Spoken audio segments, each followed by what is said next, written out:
It was one of those stupid arguments that even smart people sometimes have.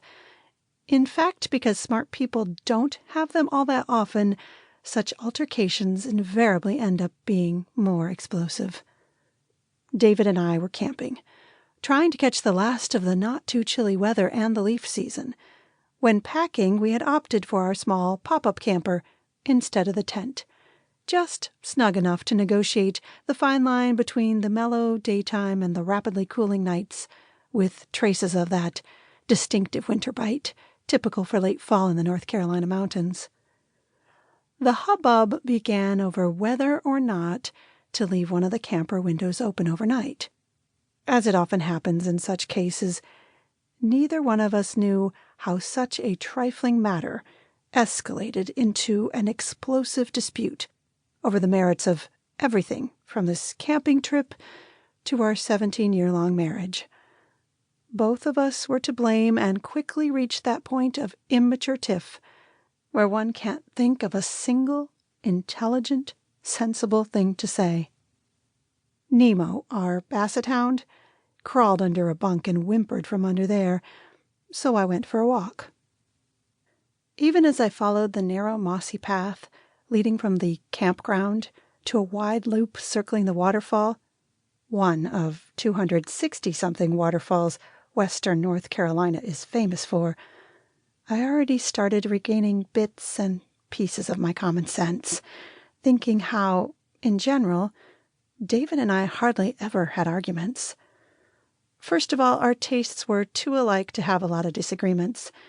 And second, we've had too much experience debating in our professional lives.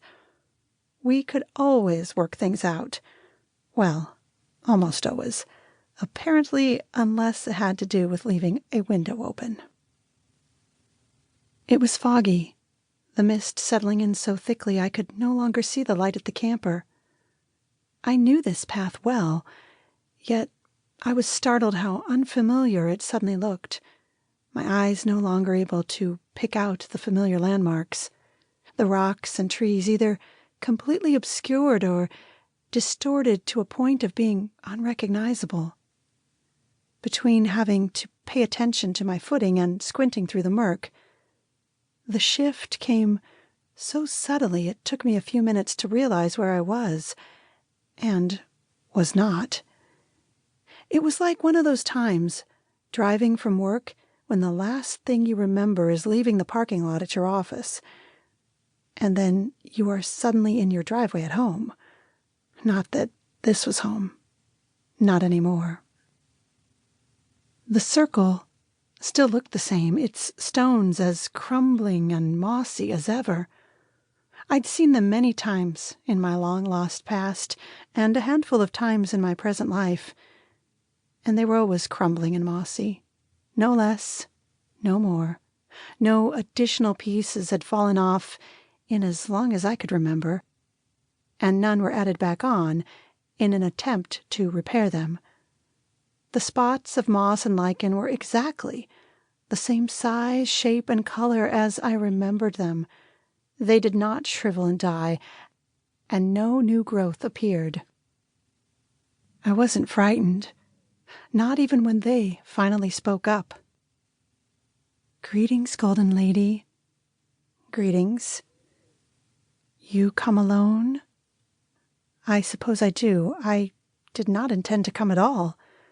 "Ah, but the shift is not a matter of obvious intention. You came because this is your place at present." "Yes, at present, and it is bound to change in the near future." "Perhaps, Golden Lady, perhaps."